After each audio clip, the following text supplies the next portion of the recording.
Hello and welcome to the Around the League podcast from UGAsports.com. We have new toys and we have new producer tools.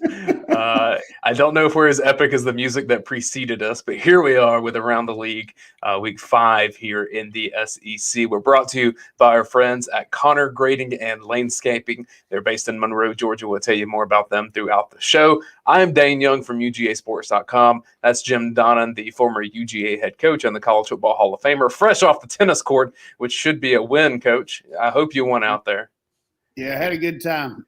And Brent Rollins from Pro Football Focus is with us as well, and he is my co-author on Film Don't Lie at UGAsports.com. This is Around the League. We're weekly. We look at what's going on in the SEC, break down the matchups of the week to come, and it is quite a doozy this week. I mean, this is our best slate of games in the SEC, so we start in the natural place. Primetime game between big-name opponents in the country. Coach, UConn at Vandy.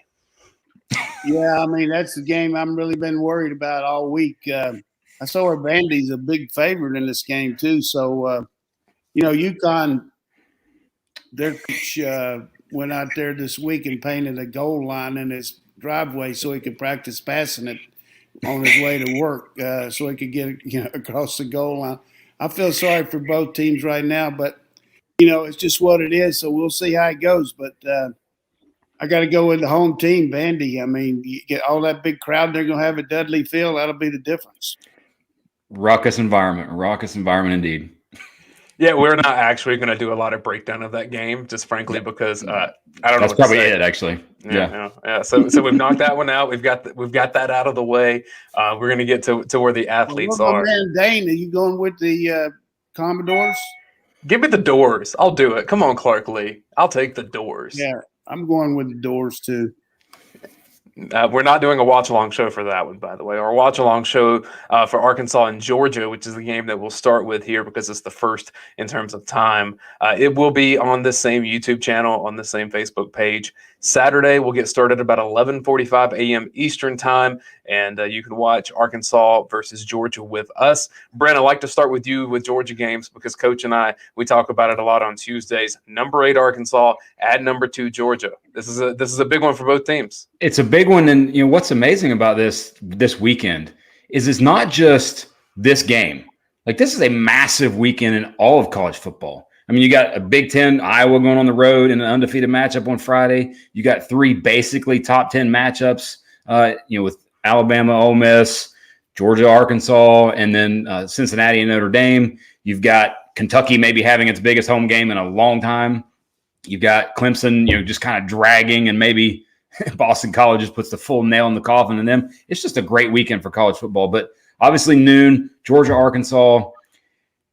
The most interesting thing about this game is rarely do you find this outside of the Auburn that you play every year. 2 years in a row, you're playing the same West opponent. And I think that the familiarity there and the fact that it's the same coaching staff, Coach, I know that kind of lends to a little bit different vibe than maybe normal with the West opponent. Yeah, I mean, it helps that they played against that look last year. They changed it up a little bit week to week. And, the one thing about it, Barry Odom's up for the Hall of Fame, and I really don't understand how, based on what they did last year. They lost a lot of games that they could have won if their defense would have showed up. But, this year, because they're running that funky defense, all of a sudden he invented football. So I don't know what the deal is. He's a dang good coach, but I don't think he's going to play on Saturday. And certainly it's going to be interesting to see how those guys play in this kind of environment. This is the first time they've really been on the road. They went to a neutral site and played there in Dallas, but they're going to come into Sanford Stadium. I look for Georgia's defense to just swarm them and make them get to third down. They're one thing we talk about in coaching is you look at a team's third down efficiency, and they're next to last in the league in third down. So that just shows you when they have to throw the ball, they have a hard time doing it. So we got to get them behind the sticks and get after them. But, I just think it's a case of don't give up the big play, don't turn the ball over, and we can do okay with these guys. Brent, one thing I've noticed in watching Arkansas is it is a team that if you're Arkansas's opponent, you do not want the Razorbacks to get a lead because they're so good with kind of the short rushing game, ball control, kind of clock control, and possession overall. Is that what you've seen, especially in the games against Texas and Texas A&M? Yeah, and you got 5 guys at least with at least over 100 yards right now. You got your quarterback, KJ Jefferson, who I think is one of the top 3 in terms of rushing grade QBs in all of college football, and averaging like 6 yards per after contact per attempt as a quarterback. That's kind of unheard of. So it's not like he's going to beat you with just elite speed, game-breaking type ability, but he's going to just he's hard to tackle. He's a big guy. But Coach's point about third down was awesome, and it's actually some of the numbers that I had coming into this game. Jefferson's, of his 88 dropbacks, only 25 have been on third down. And on those third down dropbacks, he has a 60.9 passing grade. On third and long, that's only 19 dropbacks. He has a 55.3 passing grade. So like Coach said, I think Georgia's going to put them into that situation often. And the other thing with Georgia in this game, I think back to the last 3 years of Georgia football. Who's beat you? 5 NFL quarterbacks and a 5 turnover game. So to me, there's KJ is not that yet. KJ Jefferson is not that yet. He might evolve into that, but he's not that yet. And short of, like Coach said, turning the ball over an insane amount of times, I think this is a game that Georgia handles its business.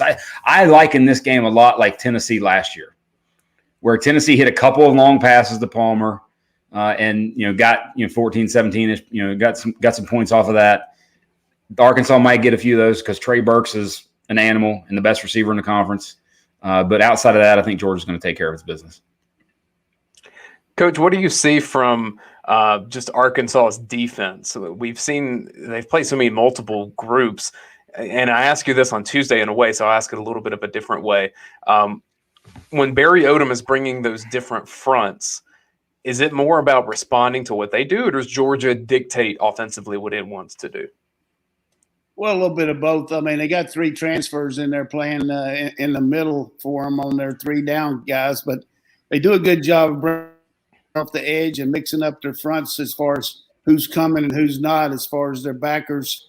It's a 3-2-6 look instead of a 3-3-5.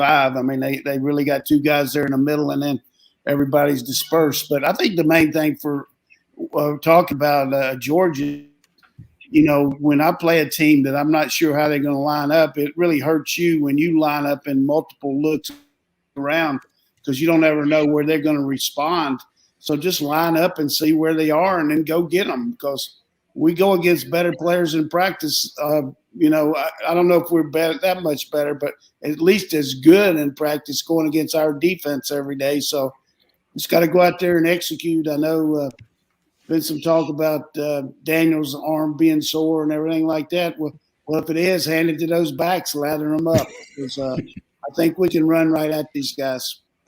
My final point on this game, and this is what I love about college football. So we're in week 5, we're a month into the season, and a lot of the things that we thought preseason are not coming true this year. In previous years, they have. But if you would have told me that Georgia's toughest game in the first 5 games would be Arkansas rather than Clemson, and maybe that doesn't turn out to be the case, but it sure looks that way heading into this week. That was a Clemson team with Breezy, with Murphy. Georgia's offense did not go really swimmingly against Clemson. But in this game against Arkansas, we talked about it, Brent, yesterday on Tuesday on UGA Sports Live. These Razorbacks have some belief. And that goes a long way in football, even at the level that you're coaching or the level that Bill Belichick coaches. Yeah, belief, and belief in yourself and belief in your environment, your atmosphere, your coaches. Like even even at the NFL level, by the way, I saw an interview that Austin Eckler did, running back for the Chargers. Like he's talking about how much belief they have in their coaching staff right now with the new coaching staff that they have. It matters. It straight up matters. And Coach Pittman has done an insane job of getting that belief where it needs to be in a hurry. And again, you can watch Georgia versus Arkansas with Coach Donnan, myself, Rodney DeBulsi on this same YouTube channel or Facebook page. It's the UGA Sports Watch Along show presented by Athens Ford and Bud Light Seltzer. It'll be here at about 11:45 on Saturday. We have a great time. I think we'll have a great game, and come join us for that as well. All right, let's move around the league to some other games, guys. The other noon game, and we will get to the big one in the SEC, but we're going to go in order from this point, especially since we knocked out the big one with Vanderbilt and UConn. The other noon game of the conference, Tennessee at Missouri. Coach, this is kind of a defining game for where the seasons could go for these two teams. Yeah, I mean, both of them looking for the Tennessee's got to stop beating itself so much. Just so many stupid penalties and just lineup problems, all the things that happen when you have a new team and you're trying to go fast on top of that. This is a kind of a homecoming for Josh Heupel. He was the offensive coordinator there for 2 years and really did a good job running that Missouri offense when he was out there. They never were quite the same after he left. He had Drew Lock for a year and did a good job with him.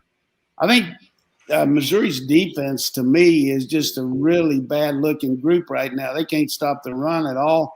And, just got pummeled by a pretty good Boston College team. But their offense showed up and did a good job. Batty's a good back, and the quarterback's got a good percentage.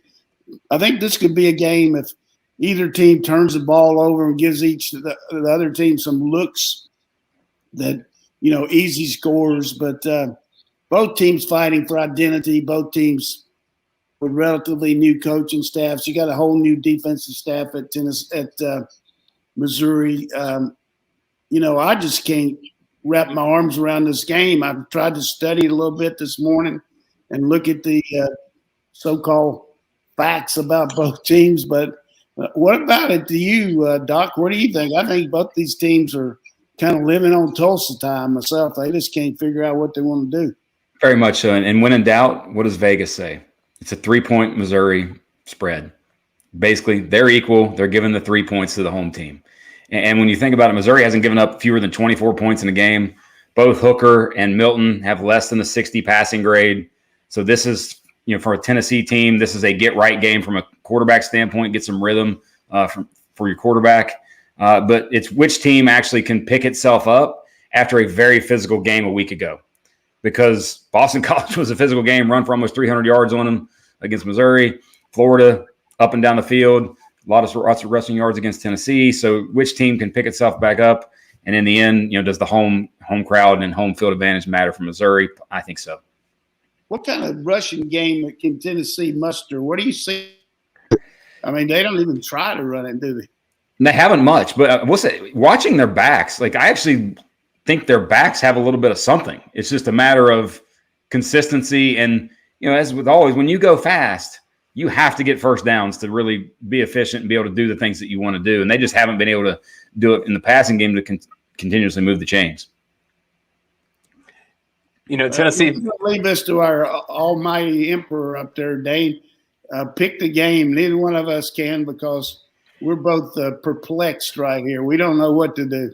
Well, one of the things, and I just mentioned this about knowing now, maybe we didn't know early in the season or things that we thought we knew not being true. If you take Missouri and Tennessee and Mississippi State and Auburn, maybe South Carolina, Kentucky, there's probably 8 teams in the SEC. You throw them in a bag, any combination of who plays who, and I don't know what the heck could happen. I think any of them could be any of them on any given day, and I think that's kind of what we're experiencing here with this game. If you force me to pick, which it sounds like you are, I'll go with Missouri.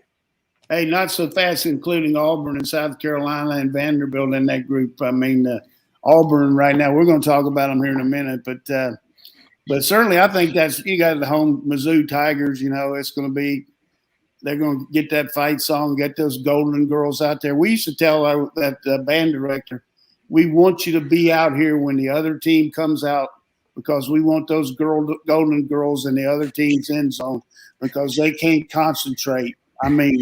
You talk about some good-looking girls and really construct their stuff with those bonds and everything. Some guys broke their necks looking at these girls when we used to be in the It was unbelievable. Coaches, too. Other teams. Now we're learning the secrets. Yep. Columbia, Missouri. That's how it goes. All right, let's go ahead and get to it. The big game of the week in the SEC, and I know a lot of Georgia fans will say that's Georgia and Arkansas. Well, CBS said differently. They get the first shot, and they chose number 12, Ole Miss, at number 1, Alabama, 3:30 Eastern Time, 2:30 Central. We know all the storylines with Lane Kiffin and Nick Saban, but they don't play, Coach. So who is playing on these teams? Yeah, hey, Lane Kiffin's gotten interviewed more this week than Shane Beamer, and because he interviews a lot. So I've seen him on just about every kind of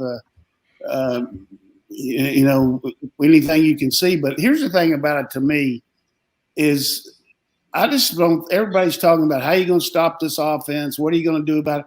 What are you going to do defensively, Mississippi, against this Alabama offense? I think that's the big question. I think Alabama can at least get some stops and make them punt and, cause some problems. I don't know, because of the people that they've played to this point, Austin Peay, Tulane, Louisville, they've just not – their defense has certainly improved.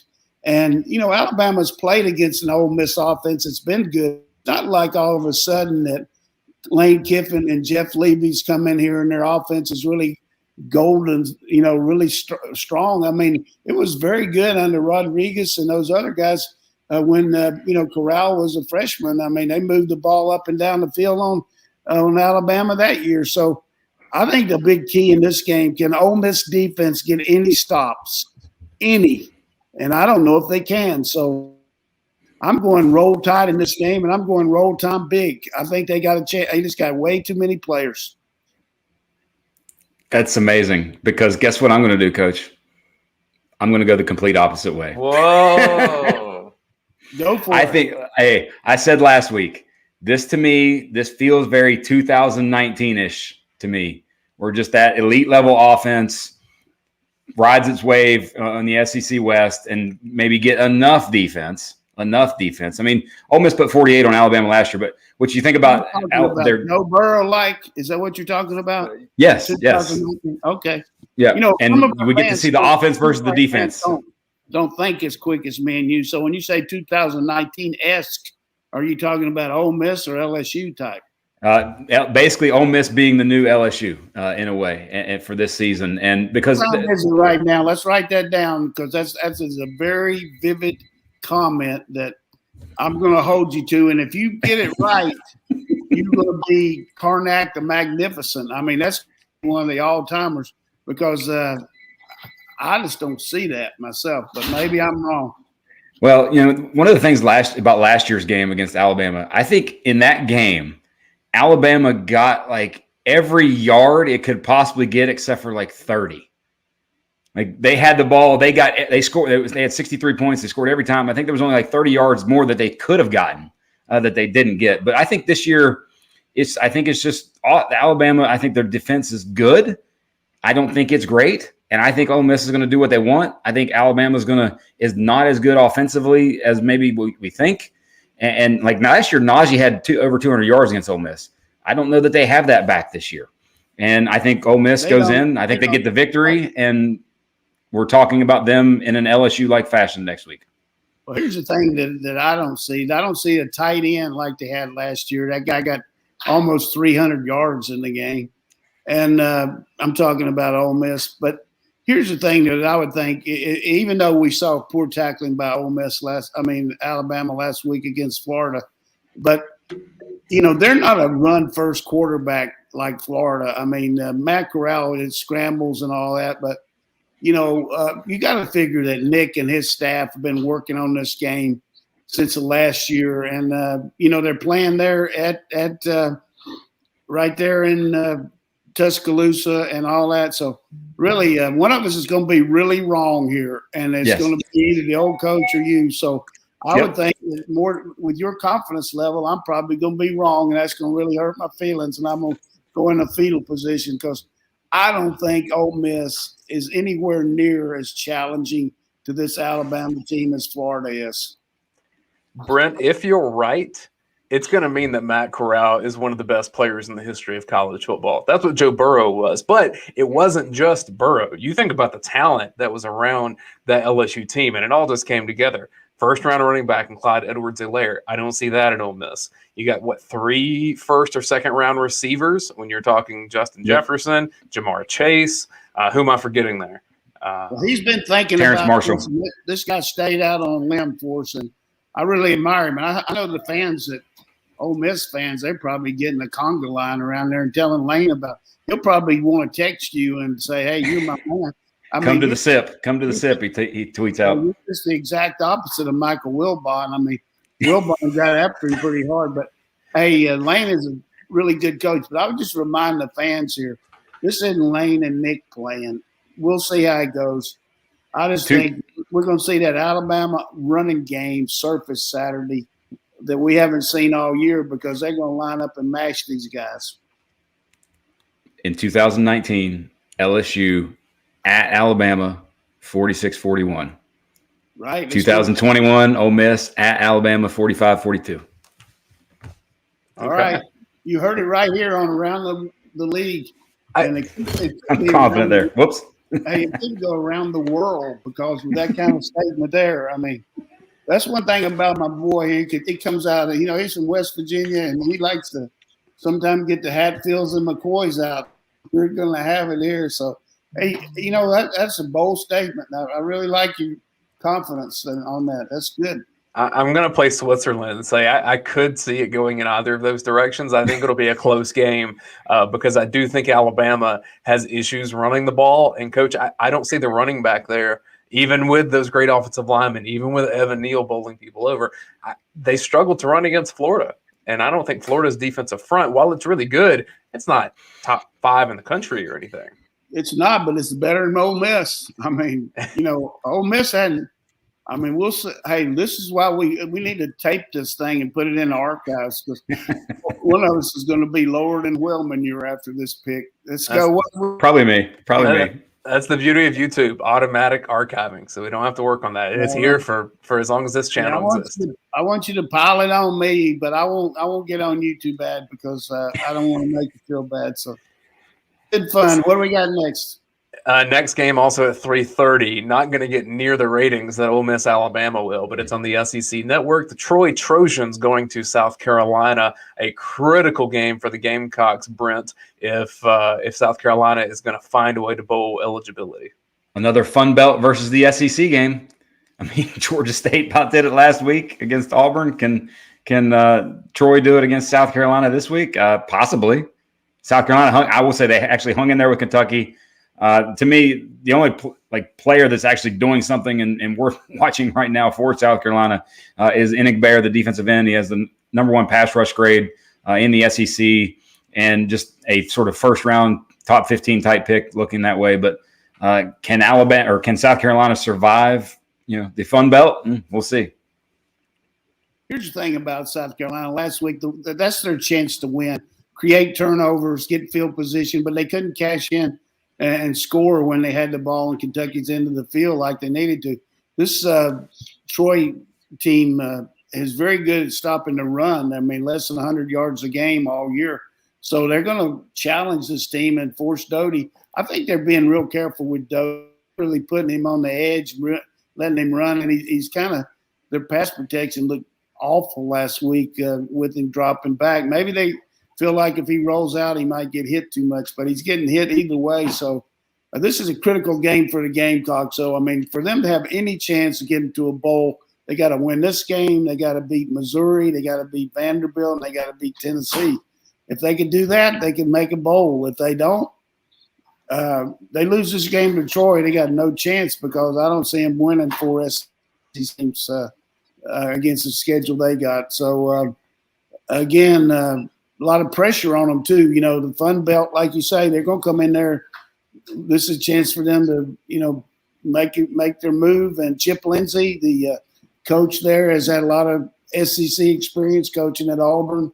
I think South Carolina got a chance against Auburn too. Anybody chance against Auburn. One thing I learned in covering a lot of the high school teams and local TV, and then even some of the stuff I've done for Rivals now, a team like Troy and then a team like, let's say, Auburn or South Carolina, since you just mentioned those, Coach, they have a lot of the guys from the same high schools, right? And so when I would watch those high school games, sometimes the guy that impressed me more just with my naked eye was the guy that ends up at Troy or the guy that ends up at Chattanooga. And the reason that they end up there is because maybe they're 4 inches shorter than the other guy, or maybe they're not quite as fast, but for whatever reason, they're gamers too. And so I will see a guy that's in the Sun Belt in high school dominate a guy that's on his way to the SEC. That does happen. And so I'm not saying that's going to happen in this game, but with South Carolina struggling so hard to score points, I do think Troy's got a good shot to pull the upset in this one. Very much so. No question they do. No question.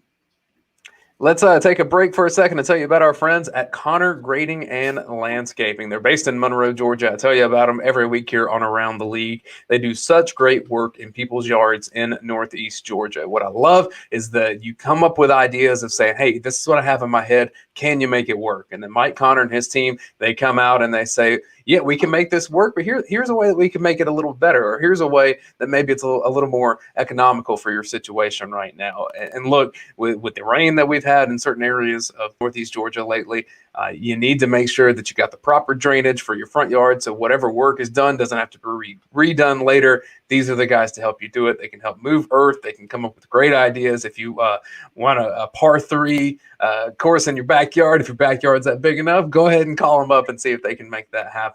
If it's a smaller project, they can do that as well. Brent, you've got firsthand knowledge that came out to your house. You said you're probably going to call them again early next year. Yeah, very much so. Great work they do. And even in expanding into that sort of backyard oasis, whatever it is that you have, putting greens. And I saw, on their Facebook page recently, a massive putting green that they've done. So a little bit of everything from start to finish that Connor Grading and Landscaping can provide. There you go, Coach. You say you want to get back into your golf game a little bit. You need to get your little putting green in the backyard. I got room for a putting green there behind my wall, but my putting is something that I'll never lose that. I mean, if I go out there and lose my putting, I'll definitely quit. I mean, I came out of the womb putting. Well, we can't guarantee that if Connor Grading and Landscaping builds you a putting green that it'll help your putting, but we can guarantee that it'll look good and it'll be sustainable, and your neighbors will look at it and say, who did that? Because I want them to come do something in my house. Go check out their Facebook page for some of their latest products. Again, that's Connor Grading and Landscaping, based right here in Monroe, Georgia, Northeast Georgia area. 6 o'clock on ESPN, the number 10 Florida Gators with a sneaky little road game that's not getting much buzz against Kentucky. Brent, Kentucky has been disappointing to me, but this feels like a little scary situation for the Gators. Very much so. And, Kentucky's been sort of, I think, existing. Now is this, can they do a little more than exist that they have this past few weeks and really become explosive? Because last week against South Carolina, their passing game was non-existent. Wan'Dale Robinson, I think only had 2 receptions over 10 yards. Can they get back to that? But for me, what the interesting thing about this game is what the injury to Anthony Richardson, the backup quarterback for Florida, what his hamstring tweak or whatever it did for Emory Jones from a confidence standpoint over what he's done over the past few weeks. I think it's actually helped their team. And now Emory, when you look, his running is a legit threat in terms of non-running backs. He has the highest rushing grade of all non-running backs in the SEC. In terms of yards per contact after attempt, yards per carry, all those metrics that you see, he is at that guy, and his running ability is giving it. Now, will he get consistent in the passing game? You saw that a little bit against Tennessee last week. He was 21 to 27. I think he had almost 80% adjusted completion percentage. So, if they can get just consistency and be efficient in the passing game, their running game with him as the sort of quarterback in a way, obviously, but as the director of the running game, it's lethal.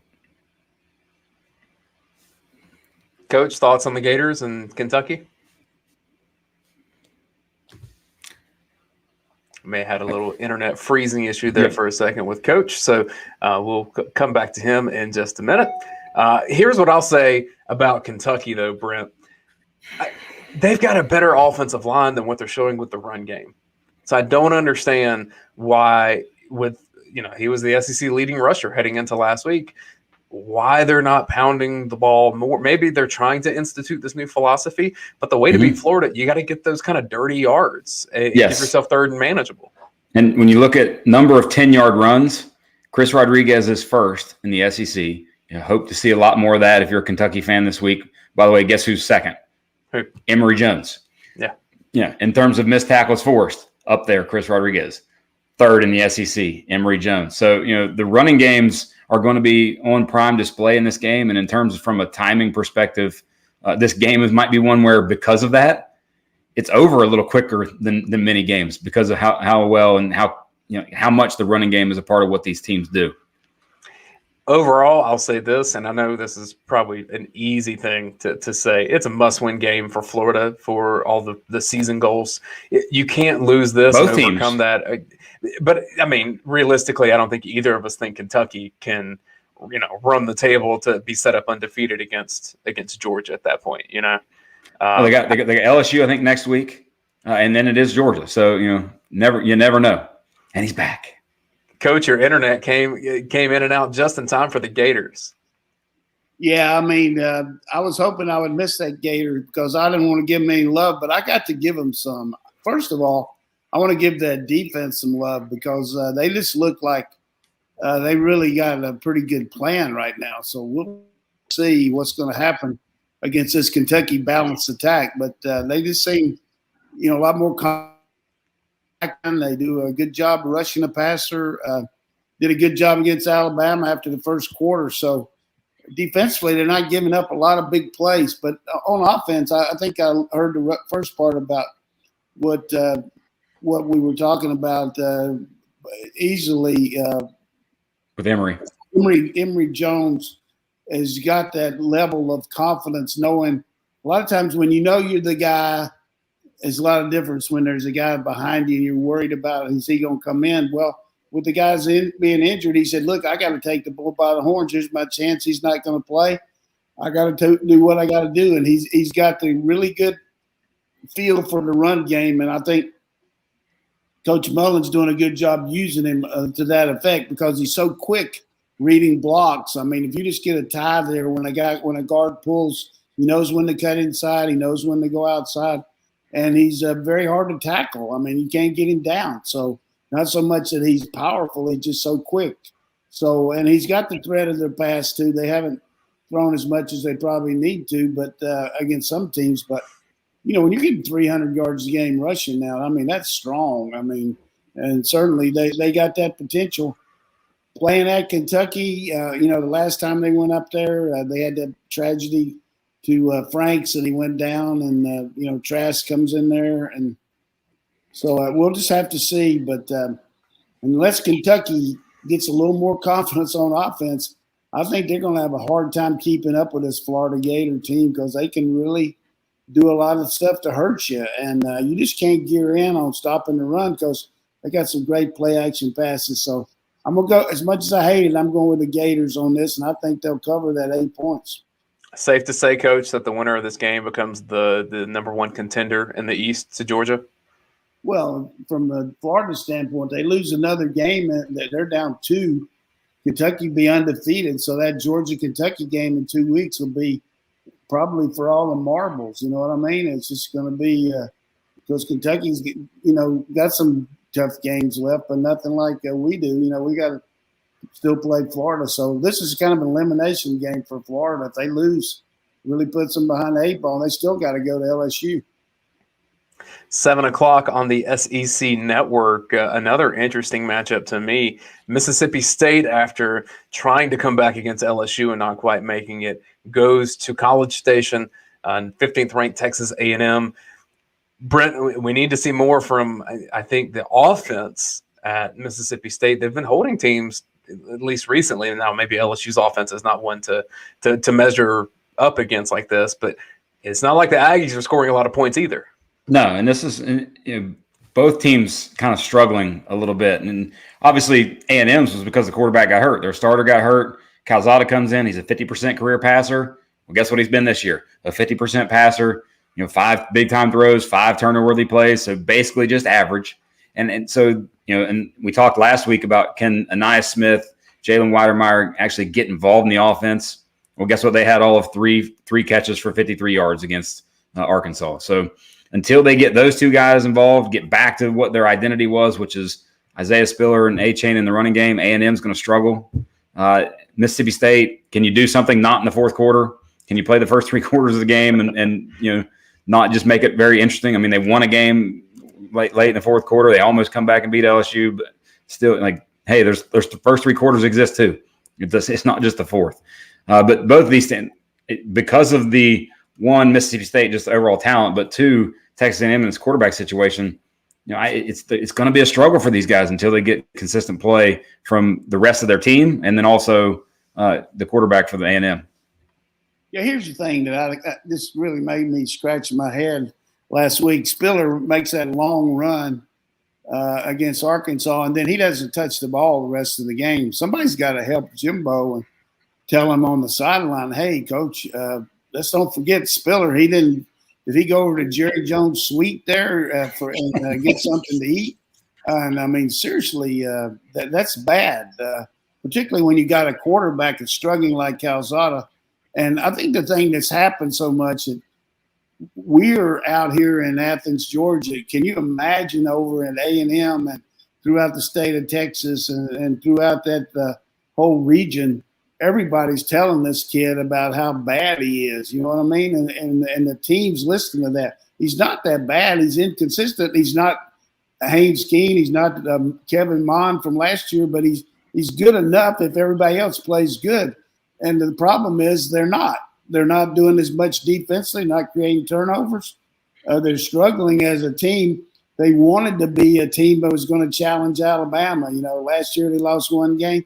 This year they're having a hard time challenging anybody because their offense just doesn't look in sync to me. So they're going against a Mississippi State team that's hard to move the ball on. They run all those different looks and really confuse you a lot like Arkansas did last week for A&M. A&M couldn't get any consistency. So I think this is the identity bowl.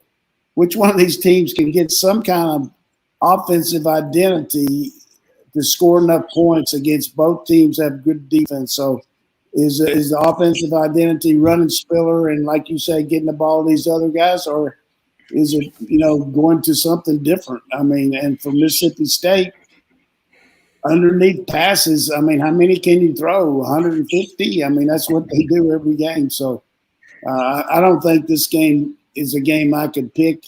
If you gave me $1 million, I couldn't pick it. I just don't know. The only thing that's going to help them is the 12th man. And I tell you right now, the 12th man is about 11.5 because they're not too fired up about these Aggies right now. I mean, except those guys that have a few pops for the game, and I just think the Aggies are not anywhere near what I thought they'd be. Yeah, if you gave me $1 million and said you had to bet it on this particular game, I'm putting half on each side. hedge that bet. Yeah. Hedge that bet. Brent, last week I kind of caught you off guard with some stats, and this is not a lot of stats, but I will throw this question at you. Jimbo Fisher has now coached in 40 games at Texas A&M, so 40 games for the Jimbo Fisher era. What's his record in 40 games? 29-11. Bingo. Do you know what Kevin Sumlin's was for his first 40 games? Because I saw the exact tweet I think that you're talking about. Yep. Because they were talking about his extension. It was the same. Yeah. Exact same. For both. Yeah. Hey, that's the only reason I knew that. Give him another year. Yeah. I'm saying that's a lot of money to get pretty much the same results is what I'm saying. Very much so. So I'll be curious to see how Texas A&M brass feels about that. I mean, end of last year, they had a lot of headlines, and they were thinking they were kind of on the tail end of college football playoff contention. Doesn't look that way right now, not the way that they played against Arkansas. We've already talked about UConn and Vanderbilt, so if you missed it, scroll back to the beginning of the show. And, we went on for 40 minutes. No, we didn't, and we're not going to. UConn Vandy's at 7:30 on ESPNU. Final game of the night in the SEC, 9 o'clock on ESPN. 22nd ranked Auburn, who coach says anyone could beat them on the field. We'll see if that's the case. Against LSU, historically, coach, Auburn does not win in Baton Rouge. Yeah, I mean, Auburn's 22nd. Is LSU in the top 25? They're not. No. Mm-hmm. I'm not just getting on Auburn because of their almost lost to Georgia State. I give them a lot of credit for coming back and winning. I mean, they blocked the kick, and they did what they had to do. That would have been one of those losses that you just never overcome as far as just on your resume. But Auburn just looks to me out of sync defensively. Way too many easy plays. I mean, they did a little better. If Georgia State hadn't known who they were playing, they would have won that game easily. they were so afraid they were going to win that they started really, kind of tensing up there in the fourth quarter. But the big thing we'll ask, who you think the quarterback's going to be, and I'll let Doc pick. This team, you saw what Vanderbilt was like as far as their defensive shambles. This is a team very much got the same defensive coordinator as the Vanderbilt head coach last couple of years. Just seems to have a hard time getting them lined up. So we'll have to see. But unless LSU really turns the ball over, and I just don't see any way that Auburn's going to win this game. But they could if LSU messes around and gives them something. But this team right now is not very talented. They're ranked 14th in recruiting right now in the SEC for next year. I don't see a lot of hope for this Auburn Tiger team right now. Do you, Brent? Not much until they get a whole lot more out of Tank Bigsby. They did the first two games, but obviously they played basically borderline scrimmages the first 2 weeks. But you look at, he's their best offensive player. And whether it's in the running game, he's less than 4 yards a carry over the past 2 weeks in the running game. Find a way to get him involved in the passing game. On the season, he has 3 catches on 5 targets for 25 yards. Get your best player the ball any way you can. Screens, flares out of the backfield, get some motion him out, getting some one-on-one. We might get the TJ Finley versus former teammate Max Johnson in this game. But, I think this game, to me, very much parallels Missouri and Tennessee earlier. 2 really, average to above average, slightly above average, more so average teams. And the Vegas is giving the 3 points to the home team. Like it's a coin flip game. Who turns the ball over? Who doesn't? When you look at LSU, can Auburn actually get pressure on LSU? LSU's, Max Johnson's been under a lot of pressure this season and has turned the ball over when he's been pressured. Auburn actually has 4 players with at least 10 total quarterback pressures. By the way, Georgia has 0 in terms of context, right? Always got to put things in context, opportunities. But whichever team turns the ball over loses this game. It's just, they're too similar to average teams. We don't have any guys that put any pressure on the quarterback. Well, we got plenty. Oh, we got plenty. I'm just talking about opportunity. That just when you give context to that, there's way more opportunities for some of these other teams. Okay. All right, I got you. So the data can sometimes look a little different. Yeah, you can take all the data you want and stick it over there and send it in a Western Union. But I just think Harson's got his feel about how he wants to coach that team. That's his choice. He's coming in as a team, and but I just think right now they got a long way to go, and they could turn it around this week, but they better get a little bit better because somebody's coming to town next week that likes to get after their ass. And I think I know most of the people that are on that team, and they live in area code 306, and they wear red and black, and they're ranked number 2 in the country. So that's going to be a big, tough game for the Auburn Tigers next week.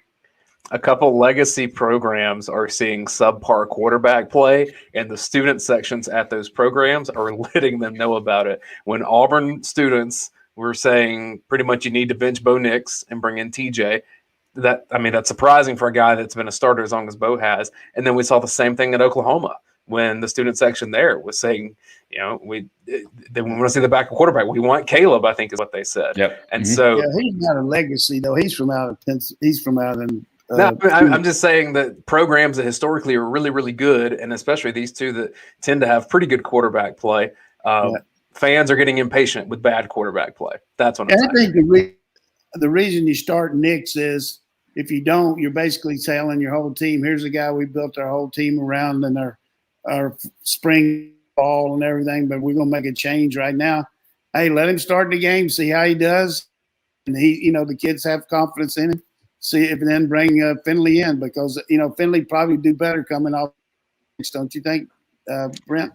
Yeah, and he's actually graded out really well and did last week against Georgia State in the time that he was there. A lot of throws, a lot of deep down the field throws. Obviously, they had to given the situation they were in. But what's the phrase? If you have 2, you might not necessarily have 1. And here's the thing: you're coming back and going against your buddies. You're coming back into your home state, right where you grew up, and who would ever thought that last year you played as a starting quarterback against Auburn, and now you're the quarterback against LSU. Not very often does that happen. So it's going to be an interesting scenario. But we got a lot of things going on here this week, and I'm pretty much discombobulated talking about it. There's so many facts and figures, but I'm still trying to wrap my hand around this Mississippi team being the next juggernaut. So we'll see. The other thing about that, Brent, is think about some of the defensive backs that LSU team had. Hey, I'm not saying anything about Ole Miss's defense. They've improved a little bit. to be what LSU was, I think Ole Miss is going to outscore Alabama. That's all I'm saying. Here's the thing about it: for a guy to step on the bandwagon like that, it takes a lot of guts, man. I mean, that's why you do all this research and everything. But and hey, I might look like an idiot next week. I mean, you won't. I mean, hey, you won't it all because they got a really good offense. I just don't think that. Fortunately enough for me, maybe I'm unfortunate, but I just don't think Nick's going to do all that stuff to them. Maybe they will, maybe they can, but my pick in this game is Alabama's going to do enough defensively to stop them, and Ole Miss is going to be in fetal position trying to stop Alabama. See, Brent, the play is to wait until after the big win happens, and then you jump on the bandwagon. I learned that because if you remember in preseason, I said DJ Uiagalelei is going to cakewalk to a Heisman Trophy. Yeah. You said that. Well, I don't know if I said it that way, but I hyped him up about as much as he could be hyped. And I'm a struggle bus. There's a lot of people getting on Clemson right now. I read this article yesterday where everybody's saying their offense is archaic, doing all this. They're really busting them up, but hey, they got a big, tough game, too. I'm glad we're not having to analyze the ACC. They got BC coming in there, and BC is a pretty good football team. I tell you, Jeff Hatley, you look at Ohio State right now, their defense is in shambles. That guy was a good defensive coach there, and now he's doing a great job at Boston College without his quarterback. His quarterback's down. They're 4-0, so, they're a real threat to do a lot of things this year. So, but I appreciate the opportunity to get my mind stimulated by my man Brent today. I mean, I probably won't even be able to go to the restaurant and play bingo today. I'm being so excited. This is unreal. Well, we've got quite a slate of games on Saturday, Coach. I'm hoping that you'll get your tennis in before then because you've got Arkansas and Georgia at noon, Alabama and Ole Miss at 3:30. If you want to check in on Florida for an hour before you get to A&M and Mississippi State, and then if you're willing to stay up late for Auburn and LSU, it is just a boatload of SEC football. I am so glad we're at this point in the season because this is where it gets a lot of fun. All right, that's been Around the League from UGAsports.com. Again, thank you to Connor Grading and Landscaping for sponsoring this show. They're our season-long sponsor, and we really appreciate their support. Support the people who support us at UGAsports.com. For Brent Rollins and Jim Donnan, I am Dayne Young. This is Around the League from UGAsports.com, and we will see you next week.